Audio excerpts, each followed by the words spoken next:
Interview પછી સંન્યાસ્તાશ્રમ નાટકની થોડી ઝલકો જરૂર નિહાળીએ। नमस्कार, exotic web media digital channel world wide में आप सभी का स्वागत करती हूँ। आइकॉनिक पर्सनालिटी ऑफ सूरत में आज हमारे साथ है नामांकित एक्टर फरजान करंजिया जी। फरजान जी, आपका स्वागत करती हूँ हमारे स्टूडियो में। और फरजान जी की जो सफ़र है, एक कलाकार की सफ़र, आज वो अपने ही जो भी उन्होंने किया है अभी तक की सफ़र, वो आज वो ही बताएंगे कि कैसे वो वहाँ तक पहुँचे। लेकिन अभी जो सिचुएशन हुई है तो उसके लिए उन्होंने अभी उनको एक कनाडा से उनके एक ड्रामा के लिए उनको चुना गया है। और जो भी डिजिटली सब लोग डिजिटली हुए हैं, तो ये भी ड्रामा एक ऐसी चीज़ है कि आज जो भी लोग इतने डिप्रेशन में है, तो सबको ऐसी कोई कॉमेडी ड्रामा अगर हम देखते भी है तो हमें थोड़ा सा अच्छा फील होता है। तो ऐसे ही उनको कनाडा से जो भी बुलाया गया है और कैसे उन्होंने डिजिटली वहाँ वो अपना ड्रामा दिखाएंगे और वो लोग देखेंगे, कैसे होगा वो उनसे ही जानते हैं। First of all, thank you so much, Yamini ma'am, for allowing me to be over here and share my views. Thank you so much, friends. Canada की जब बात निकली है तो yes, I feel very much obliged, very much blessed. भगवान का मैं शुक्रिया अदा करना चाहता हूँ, मेरे परिवारों का शुक्रिया अदा करना चाहता हूँ। ये जो प्ले हमने बनाया, इट्स अ 40 मिनट्स के 2 प्ले बनाए हुए हमने। It's a farcical comedy play. ये प्ले सालों पहले, I mean years ago, Yezdi Karanjia ने ऑलरेडी परफॉर्म किए हुए थे। उनको थोड़े बहुत माइनर चेंजेस करके, थोड़े बहुत यूथ की कॉमेडी में थोड़ा बहुत ऐड करके, थोड़ा डिफ्रेंशिएट करके हमने ये प्ले बनाया हुआ है। And it's a wonderful play. जैसे हम लोग जानते हैं कि ये जो पैंडेमिक अभी आया, तो पिछले 8-10 महीनों से इवेंट्स वाले, थिएटर्स वाले, जो भी एंटरटेनमेंट इंडस्ट्री से जुड़े हुए, सब लोगों के काम धंधे बंद हो चुके थे। Even I was at my place, I was thinking over कि मैं कब स्टेज पे जाऊंगा, कब मैं प्लेस करूंगा, कब मैं अपने काम पे वापस लौटूंगा। और ऐसे पेंडेमिक टाइम में I got a call from Canada कि Farzan, we would like to have a play from you. And I was thrilled कि शायद सूरत में से this is the first time ever, या तो not only in Surat, maybe in Ahmedabad, Baroda, Mumbai, from anywhere, it's the first time ever कि कोई play बिना perform किए डायरेक्टली ओटीटी प्लेटफॉर्म पे जाएगा। So this is obviously a huge opportunity for me, for my family, and the main thing, the most important part, कि play में जो भी लोग काम कर रहे हैं, एवरीबडी आर माई फैमिली। मेरा बड़ा भाई, मेरी बड़ी बहन, मेरी भाभी, मेरी बहन की बेटी, मेरी बहन, you know, and I am the youngest person and I am directing a play. So that was something very much, you know, कि मैं उनको बोलूँ भी तो कैसे, because we all are taught कि we all should respect our elders, और वो रिस्पेक्ट में sometimes I could not even tell them. But yes, we enjoyed the entire process, the rehearsals, the performance, the shooting part, the bloomers which happened during the shoot. So yes, it all happened with the grace of God, with the blessings of my family and elders. Play का नाम actually 2 play है। एक play का नाम है मूंगी स्त्री, जो कभी हमने सुना नहीं होगा कि कोई स्त्री गूंगी होगी। सो इट्स अ मूंगी स्त्री, and the second is Parsi Harishchandra. ये दोनों प्ले आप वहाँ पे कनाडा में वो लोग देखेंगे, जी। कब देखने वाले हैं, कैसे होगा वो? Moongi Stree is going to be released on 26th of December, या 26th को, and Parsi Harishchandra would be released on 1st of January. So 26th I suppose is a Boxing Day लोग का क्रिसमस के बाद का जो दिन होता है, दैट्स अ बॉक्सिंग डे, और बॉक्सिंग डे के दिन वो लोग रिलीज कर रही है प्ले को। तो बहुत बहुत बधाई आपको और कॉन्ग्रेचुलेसन्स। और ऐसे ही हमें भी प्राउड करना चाहिए, क्योंकि सूरत का एक ही ऐसा कलाकार है, और कलाकार तो बहुत सारे हैं, लेकिन उनको ही चुना गया, या फरजान जी को ही चुना गया, और उनका ही ये प्ले वहाँ पे रिलीज होगा। तो ये बहुत गर्व की बात है। और जितने भी लोग ये एक्टिंग फील्ड में है, आज कुछ उनको जानने को मिलेगा कि एक कलाकार की सफ़र क्या होती है, कलाकार कैसे एक कलाकार बनता है। क्योंकि लोगों को ऐसा लगता है कि ये बहुत ही मतलब इजी काम है, लेकिन ये इतना इजी नहीं है। कोई भी कलाकार या एक्टर जो भी अपने फील्ड में काम करते हैं, उनको पता है कि वो कैसे फील्ड में आगे बढ़ते हैं और आगे बढ़ने के लिए उनको क्या क्या करना पड़ता है। तो फरजान जी, आप बताइए कि पहले तो आपने आपका ये शौक था, मेरे ख्याल से यजदी करंजिया जी को तो बहुत सारे लोग जानते हैं, आप उनकी फैमिली से बिलोंग करते हैं, तो नेचुरल है कि आपके आपके अंदर भी एक उनके जैसा ही एक क्या उसको कहते हैं कि एक ड्रामा ड्रामा करना और ड्रामा सीखना, वो आपके फैमिली में ही है सब लोग। तो आपको उससे प्रेरणा बहुत सारी मिली होगी, लेकिन आप कैसे आए और किस तरह से आपका अनुभव रहा वो बताइए। जी, जैसे आपने बताया कि I belong to yes the Karanjia family, तो यस, इट्स अ फैक्ट। और काफ़ी लोगों को ऐसा भी लगता है कि ये जो मेरा जो फैमिली बैकग्राउंड है that is completely theatres, theatre का पूरा फैमिली बैकग्राउंड है। Right from my uncle aunt, मेरे मम्मी पापा, मेरे छोटे पापा छोटी मम्मी, जो छोटे चाचा छोटी चाची, सारे थिएटर से बिलोंग करते हैं। Yes, it is very much easy for me to get into theatres, क्योंकि वही बैकग्राउंड था। सो आई वुड से कि जब मैं स्टेज पे फर्स्ट टाइम गया तो मेरी उम्र करीबन 1 महीने की थी। माई मॉम, मैं पैदा हुआ तो my mom on the very next month she took me in her hands and she got me on a stage, and that was the first time I was on stage. उनके कहने के मुताबिक मैं lights देख के काफ़ी हंसता रहता था। जो साउंड सुन के मुझे, वो जो छोटे बच्चे कैसे पाँव हिलाते, तो I was very much happy on stage. And after coming back from stage, जब मैं अंधेरे में गया तो I started crying out. So I can say my journey started from there, जबकि कोई होश नहीं होता है।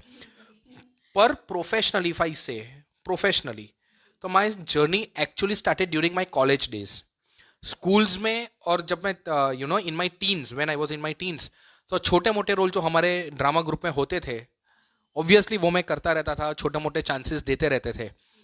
But they always wanted me कि if you want to get over here, you pay attention to the rehearsals. Rehearsals में बैठो 3-4 घंटे, and my first character was I just have to run from one end to another. एक corner से दूसरे corner भागने के लिए मैं डेली 3 से 4 घंटे रिहर्सल्स में बैठता था। The main person behind me who got me into theaters is my Mehrnosh uncle, who unfortunately passed off 3 years ago, 2 or 3 years ago. अगर वो नहीं होता तो मैं शायद थिएटर्स में होता ही नहीं। So during my school days, my college, he directed me into college.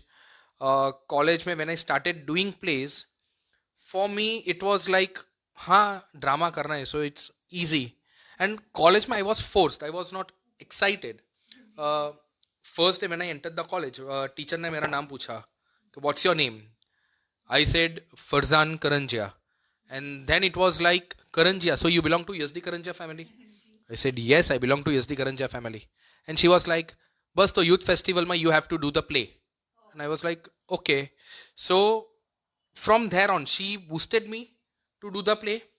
I told my uncle who directed the play, and this is how the journey started.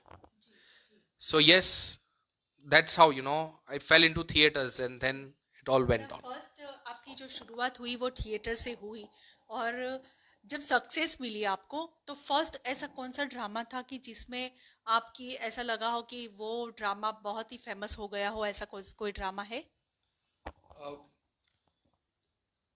Success मुझे कॉलेज में ही मिल गई थी। I can not say that a success, पर college में constant 3 साल मुझे best actor Chanchi Mehta award मिला। So from the university was established till date, I am the only male actor to receive 3 constant best actor Chanchi Mehta awards. So that was the first step towards professional part. Then I started Karanjia नाम लगते ही लोगों की दिमाग में एक सोच आ जाती है कि ये बंदा कॉमेडी करेगा। सो यही चीज मुझे, हम भी आज करवाएंगे कुछ आपकी पारसी लैंग्वेज में कुछ डायलॉग्स आपको बोलने हैं। श्योर, बस तो यही सोच मुझे बदलनी थी एक्चुअली, कि करण जैस can not only do comedy, they can even make you cry, but cry with a heart. I mean you know, आपकी जिंदगी के ऐसे पल को छू लेते हैं कि यू कैन फील कि ये, हाँ, ये मेरी जिंदगी है। So then I started making Karma Din, जो मेरा फर्स्ट डायरेक्टोरियल प्ले था, which stood first all over India, which I was awarded as the best director, best actor, and apart from 13 categories, we were nominated in 12, and out of 12, we were awarded in 9. So that is how my theatre journey started. Then I made a play, Sannyas Ashram. Till date, that play is going on. I can say that play has given me such an impact to the audience कि I guarantee कि अगर मेरे सामने 1000, 1200, 1500 जितने भी लोग बैठे, they would connect to that play and they would feel कि हाँ, ये मेरा ही कैरेक्टर है जो ये बंदा स्टेज पे परफॉर्म कर रहा है, एनी ऑफ द कैरेक्टर्स. सो सन्यास आश्रम is one of such play कि आई कैन से कि yes, that play has given me you know a boost towards my theatrical venture.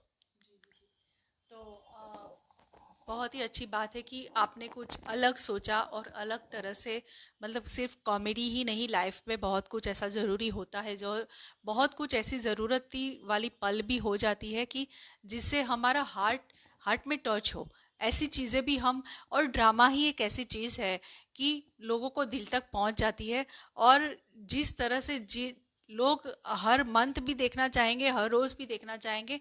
हमारी जो गुजराती लैंग्वेज है वो भी एक ऐसी मायने रखती है कि गुजराती लैंग्वेज में अगर हम कोई भी डायलॉग्स करते हैं, कुछ भी बोलते हैं, तो कुछ अलग ही उसका मज़ा आता है. तो इस तरह से आपकी जो फैमिली से पारसी है, आप तो पारसी लैंग्वेज तो वैसे ही बहुत मज़ा आता है सुनने में.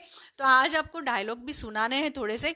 बट आपने जो कहा कि संन्यास आश्रम जो आपकी जर्नी का वो बहुत इम्पोर्टेंट चीज़ था, तो वो हम आपको दिखाएंगे, लेकिन यूट्यूब चैनल पे आपको वो देखना पड़ेगा.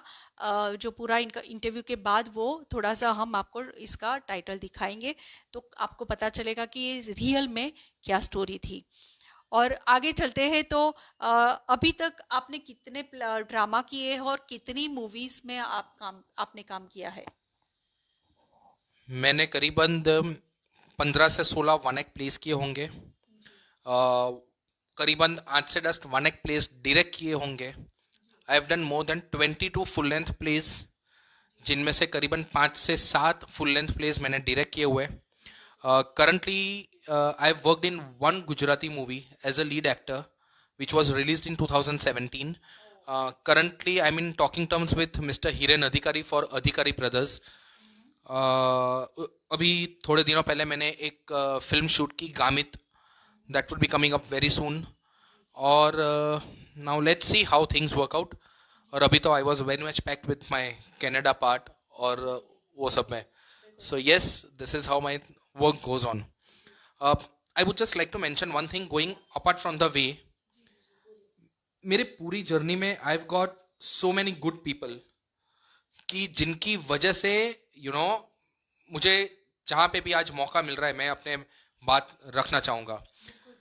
आई have got so many great people. I mean one is the first one was mister Rajendra Shukla.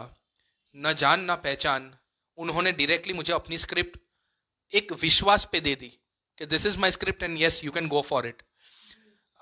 Later on, I got Mr. Jyoti Vaidya, who is one of the most talented, who was in fact, even he passed off few years back, who has written more than 5 plays for me and he has not charged a single penny.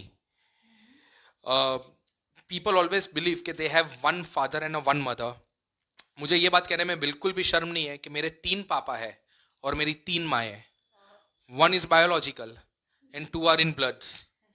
So yes, I'm blessed to have Yazdi Karanjia, Rohin Karanjia and Mernosh Karanjia as my fathers, and Veera Karanjia, Dinas Karanjia and Perrin Karanjia as my mothers. And my sisters, my brothers, Shehzad, Maruk, you know, Binayfar from America, who, you know, online reh ke mujhe, she keeps on telling me regarding theaters. She shares her thoughts. So, जब आज के ज़माने में एक परिवार में एक भाई भाई का नहीं होता, एक बेटा बाप का नहीं होता, एक बाप बेटे का नहीं होता, वैसे परिवार में मेरा सगा भाई बहन कोई नहीं है. लेकिन ये जो मेरे भाई लोग हैं, शहजाद है, कैवान है, यू नो, मेरी बहन जो है, we are more than real brothers and more than real sister. So I would like to thank them, everyone, from the bottom of my heart. मेरी पूरी टीम, पिनांग, चिराग, मैत्री, पूजा, Montu, everyone, from day one they are associated with me. It's been 8 years Karan Ji Arts has been established, and they are still working with me, and I feel कि पूरी जिंदगी भर यही team हो, and you know that goes on growing and growing. Yes, so thank you so much everyone. बहुत ही बढ़िया। लेकिन जिनके साथ आप चलते हैं उनका भी आज हमारे माध्यम के थ्रू आपने उनका ऋण अदा कर दिया, वो भी बहुत अच्छी बात है। और कुछ ऐसा लेवल होता है कि जब कोई आगे बढ़ता है तो जो साथ होते हैं उनको छोड़ जाते हैं, उनको भूल जाते हैं। ऐसे भी कई लोगों को हमने देखा है। लेकिन आपके जो थॉट है, आपके जो विचार है, वो हमारे यंगस्टर्स जो देख रहे हैं आपका शो, तो ज़रूर उनको भी कुछ प्रेरणा मिलेगी आज कि कभी ज़िंदगी में कुछ भी करो, जो आपके साथ है उनको हमेशा आपके साथ लेके चलोगे तो जो आप सोचोगे नहीं उससे भी आपको कहीं ज़्यादा आपको मिल सकता है। तो फरजान जी, एक और बात कहनी थी आपको कि ये पूरी जर्नी में आपका कोई ऐसा यादगार प्रसंग रहा हो जो आपका फेवरेट हो? जी बिल्कुल। जब ड्रामा कॉम्पिटिशन्स फर्स्ट मेरा डायरेक्ट उदल जो प्ले था, तो हम लोग अवार्ड फंक्शन में मुंबई गए थे, और Ashutosh Gowariker, he was declaring the nominees, और वहाँ से उन्होंने जैसे ही कॉम्पिटिशन्स में बोलते रहते कि, एंड लिफाफा खोला उन्होंने, and they were suppose to declare कि अब प्राइज किसको मिलेगा, एंड सो ही सेड के and the best director award goes to, तो मेरे बाजू में मोंटू बैठा था, तो Montu got up and said Farzan Karanjia करके, and I was so scared. मैंने बोला अबे मेरा नहीं हुआ तो बहुत बुरा लगेगा, तू नीचे बैठ जा। And Ashutosh Gowariker from stage said के पेपर फूटी गई, it is Farzan Karanjia. So that was such a moment कि, और वो टाइम पे लगान करीबन 2-3 साल पुरानी मूवी थी, and we all were very much attached to Lagaan movie. So a director who directed Lagan giving me the award for the best director was such a moment ki I cannot forget for my entire life. And that scene when this guy just stood up and shouted my name. So it is like मेरी खुशी में उनकी खुशी थी. Normally ऐसा होता नहीं है, मेरी खुशी में मेरे टीम वालों की जो खुशी थी, दैट कॉन्फिडेंस इन मी कि इसी को मिलने वाला है. So that was something, I mean I am blessed, I can से God has blessed me with great people in my life. बहुत ही अच्छी बात है। आपका जो ये एक्सपीरियंस आपने जिस तरह से शेयर किया है, वो मुझे भी ऐसा लगा कि मैं भी ऐसे बोलूँ कि फरजान करंजिया एक दिन ऐसा बड़ा नाम करेगा। जैसे आज हम यजदी जी को इतना मतलब उनके ड्रामा आज भी देखते हैं, आज भी वो इतनी एज में जो वर्क करते हैं, तो उनको हम याद करते तो ऐसा लगता है कि नहीं, यजदी काका जैसा कोई तो हो, तो ज़रूर आप भी ऐसे बनोगे, ऐसा लग रहा है हमें। तो और भी आगे बढ़ते हैं, बहुत कुछ और भी जानना बाकी है।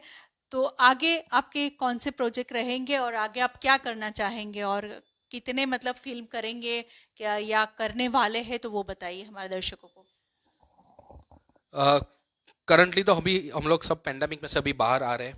We don't even know the future of theatres, कब थिएटर्स चालू होंगे, अगर चालू हुए भी तो कितने लोग को अलाउड करेंगे, are we even able to break even तक हम लोग आ भी रहे कि नहीं आ रहे, I don't know. But yes, on hands currently me and Yasdika ka both are working on 2 or 3 different scripts. One is Katariyu Gap, one is All Is Well, and another is Oh My God. 3 scripts already we have gone through it. We might be doing Katariyu Gap very soon. अभी उसका editing और थोड़ा rewriting सब चल रहा है. So hopefully I would be working in this particular play. As I said, I'm in talking terms with Mr. Hiren Adhikari. Of course, Adhikari brothers. They are in the planning of making 5 Gujarati movies. So I'm in talking terms. Let's see how things work out. That is not yet finalized though. But yes, hopefully I would be doing that. And apart from that, Karan Ji Arts would be coming up with a new play very soon. And that would be a comedy one for sure. जी जी, बहुत ही अच्छी बात है। मतलब हमारे गुजरात का जो culture है, गुजरात की जो भाषा है, उसी में ही आप रहना चाहेंगे। आप बॉलीवुड में जाने के लिए कुछ सोच रहे हो या नहीं? हर कलाकार चाहता है कि वो कभी ना कभी बॉलीवुड में काम करे, but I personally would feel कि अगर मैं अपनी गुजरात के लिए, अपनी मातृभाषा के लिए मैं कुछ भी कर सकता हूँ, कुछ भी अपने आप को कहीं पर भी डिवोट कर सकता हूँ, तो I would, that would be my first priority for sure. मैं गुजराती में काफ़ी कुछ करना चाहूँगा और करने की उम्मीद भी करता हूँ कि I live up to the expectations what people expect from me. So yes, that's it. बहुत ही बढ़िया। तो हम चाहेंगे कि हमारे जो दर्शक हैं उनको आपके फेवरेट 3 डायलॉग्स गुजराती में सुना दीजिए। 3 तो नहीं, मैं एक डायलॉग जो मेरे दिल के बहुत करीब है, that is from the play संन्यास आश्रम इटसेल्फ, जिसमें जो बहू है वो अपने ससुर को इस जमाने में और पत्थर युग के जमाने की जो तुलना बता रही है, तो उस पे जो डायलॉग था मैं वो डायलॉग 100% बोलना चाहूंगा। બહુ સાચી વાત કહી છોકરી તે, બહુ સાચી વાત કહી, પણ તારી વાતમાં થોડી ભૂલ છે, જો તારી ભૂલ હું સુધારીશ। પથ્થર યુગનો માનવી અભણ હતો, પથ્થરોની ગુફાઓમાં રહેતો હતો, તેમ છતાંય મૂગા પશુ પક્ષીઓની ભાષા સમજી શકતો હતો। આ યુગનો માનવી શિક્ષિત થયો, ગુફાઓ છોડીને મહેલોમાં રહેતો થયો, તેમ છતાં એ પશુ પક્ષીની ભાષા તો શું, એક માનવીની ભાષા પણ નથી સમજી શકતો। એક માનવીની ભાષા તો છોડ, એક માનવી બીજા માનવીને જ નથી સમજી શકતો। क्या बात है, बहुत ही अच्छा। ऐसे ही आपके कोई शौक अनदर, मतलब कि ये ड्रामा के सिवा कुछ आपका और कहीं चीज में रुचि हो या और कोई शौक है आपका? Very honestly I was a very good cricket player. School days में I was a sports person, I was never into academics, मुझे पढ़ाई बिल्कुल अच्छी नहीं लगती थी। I was a cricket player, I have almost played up to district level and almost selected to state level. Unfortunately जैसे हर माँ बाप इच्छते कि अपना बेटा पढ़ाई करे, यू नो, एक सिक्योर्ड फील्ड में जाए, the same was the case with me कि मैं भी पढ़ाई करूं और यू नो एक सिक्योर्ड फील्ड पकड़ लूं, बट शायद मेरे नसीब में वो नहीं था, मैं पढ़ाई में कभी अच्छा नहीं था। My entire family is into education, हमारे कैंपे क्लासेस चलते, पर somehow I just couldn't manage up to their likings or you know their expectations, so I just chose then theaters would be much good for me then। मतलब ऐसा ज़रूरी नहीं है कि पढ़ के ही कोई आगे बढ़ सकता है, लेकिन जिसका पढ़ाई में कम मन लगता है वो कोई अदर चीज़ में ज़्यादा उनका कहीं ना कहीं, मतलब कोई भी बच्चा हो, कोई भी हो, कोई एक चीज़ में तो इतना टैलेंटेड होता ही है, कुछ ना कुछ टैलेंट उसमें होती ही है कि जो वही चीज़ में आगे। हाँ, अगर पेरेंट्स का सपोर्ट है तो आप जो करना चाहेंगे वो कर सकते हैं। एक्चुअली ये जो टॉपिक है ना, बच्चों की पसंद और पेरेंट्स की नापसंद, ये शायद हर घर की कहानी है, और basically based on this particular thought मैंने एक प्ले बनाया था आहुति, जिसमें बच्चे को एक शौक होता है और माँ उसे जाने नहीं देती, और उसी कश्मकश में बच्चे जो स्टेप्स ले लेते हैं, so that is a wonderful play made you know by the team, by everyone ने। It's a must watch, I would love to say that it's a must watch play Aahuti, written by professor Jyoti Vaidya himself, directed and acted by me. एंड जैसे बच्चे अपना सपना पूरा नहीं कर पाते, they commit a suicide, and then finally the father sues a case against the education system कि because of that particular pressure मेरे बच्चे ने सुसाइड कर लिया। And the judgement is something, I won't declare the judgement, पर जो judgement है I feel every parent has to see it, every parent has to understand it, और play को अंडरस्टैंड करने के बाद I feel you all should understand your child. आज की जो फील्ड है, आज का जो माध्यम है, it's so big. Allow your child to you know pursue their own dreams, उनको अपने हिसाब से अपनी फील्ड में जाने दीजिए, देन मेक इट आउट के वेदर ही इज केपेबल और नॉट। बिल्कुल, मतलब आजकल जो होता है पेरेंट्स का प्रेशर्स भी रहते हैं कि बच्चे को कि पढ़ाई में ही आगे बढ़ना चाहिए, बट ऐसा नहीं है। कई लोग बिना पढ़ाई के भी बहुत कुछ कर सकते हैं। तो मतलब एक ही उद्देश्य यही है कि आपके बच्चा जो करना चाहता है वो ही उसको करने दीजिए, तो आपको आपके बेटे का ही, बच्चे का मतलब रिजल्ट कुछ अच्छा मिलेगा कि उनकी रुचि का अगर हम करने देते हैं तो बहुत ही अच्छी बात है। फरजान जी, आगे बढ़ते हैं। और बहुत कुछ आपको पूछने को दिल करता है, क्योंकि जो जर्नी की आपने बात कही है उसमें मेरे ख्याल से एक्टर जो बनता है उसकी स्ट्रगल काफ़ी रहती है।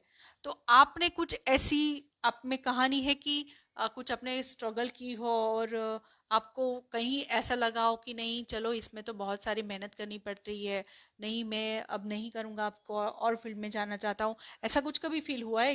क्योंकि मैंने देखा है कि काफ़ी जगहों पे ये जो एक्टिंग फील्ड में लोग जाते हैं तो कहीं जगह पे ऐसा होता है कि बहुत स्ट्रगल करनी पड़ती है, तो कभी कभी मन ऐसा उधर उधर हो जाता है कि ये करे या वो करे।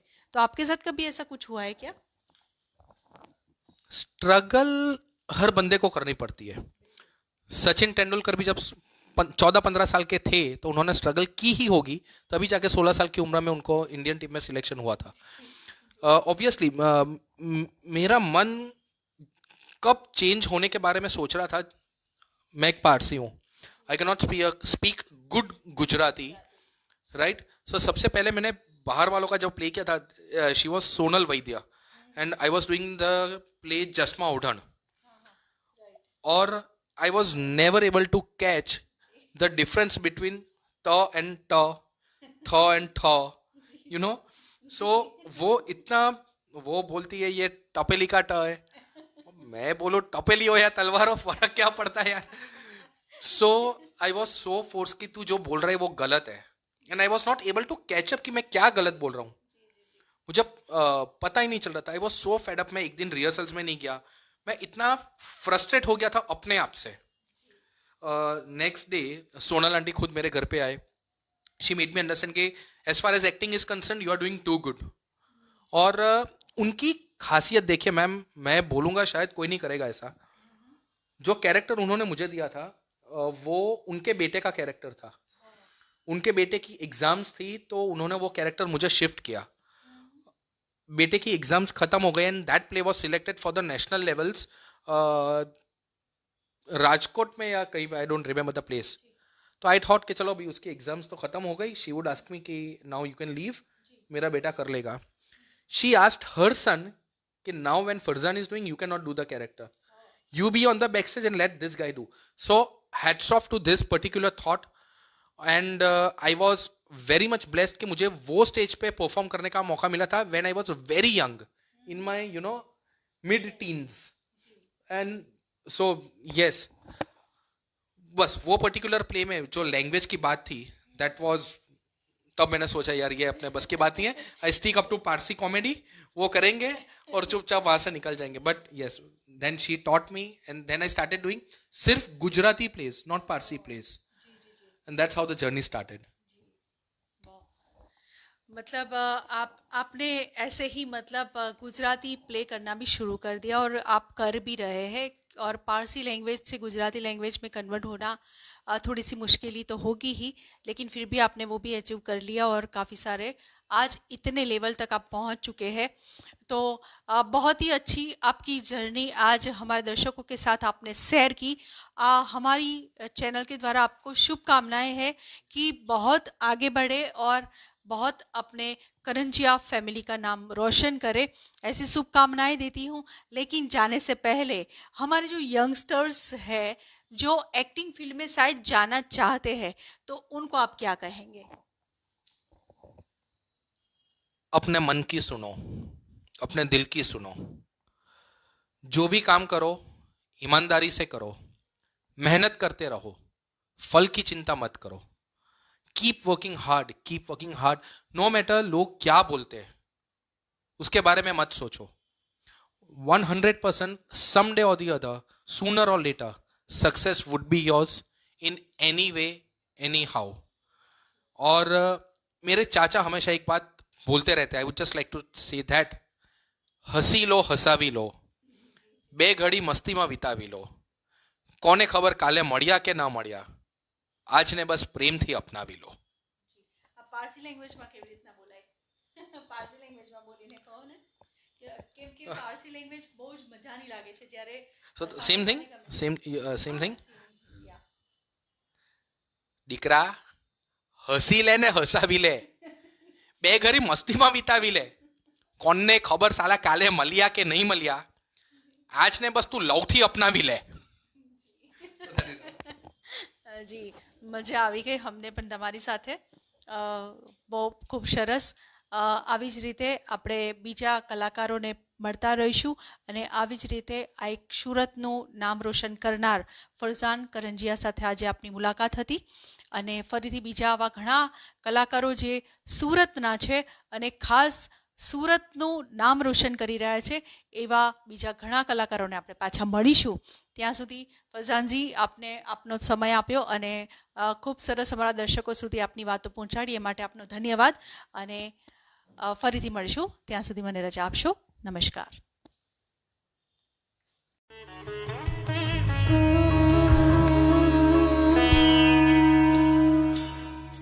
મારી પત્નીની જગ્યા તે મારા બચ્ચા તે સંભાળી લીધી છે.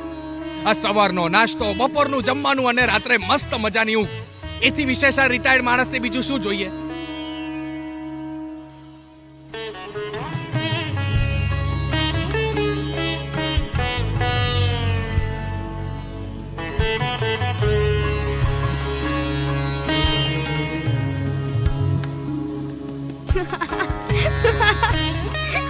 હવે તમારે લાકડીનું પણ શું કામ?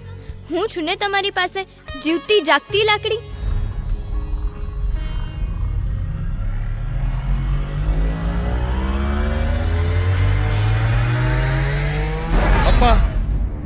પપ્પા મારી એક વાત કાન ખોલીને સાંભળી લેજો. અમે તમારા કોઈ છોકરાઓ નથી.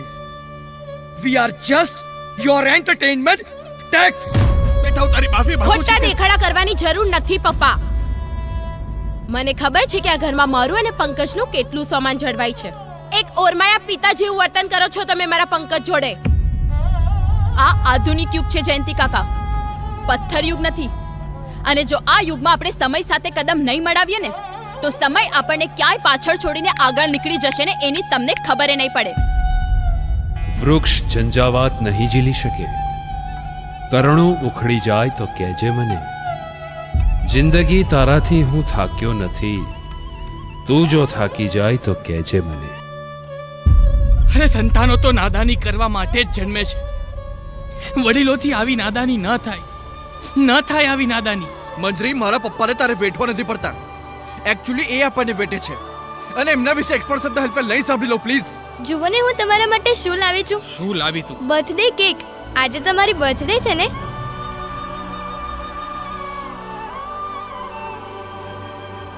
દાદાએ ડંકોરો કીધો, એનો તો મેં ઘોડો કીધો. ઘોડો ચાલે ધમ ધમ, ઘૂઘરી. હું જેટલો સમય આ ઘરમાં છું મને એકલો છોડી દે. મારે મારા ઘર જોડે, મારી ઘરની દિવાલો જોડે થોડી ઘણી વાતો કરવી છે ભાઈ. હું તારા પગે પડું છોકરા, મને એકલો છોડી દે. મને એકલો છોડી દે ભાઈ. ભાઈ જરૂરી નથી કે વાર્તા હસવાની હોય એ જ રસીલી હોય. એવી ઘણી વાર્તા હોય જે દુઃખની હોય, એ પણ રસીલી હોય. બસ બને તો એક દીકરાને મનાવી જોઈએ. આ રીતે ઘરડાઘર ખાલી કરાવી જોઈએ. ચાલ ને, માણસમાં થોડું વહાલ વાવી જોઈએ.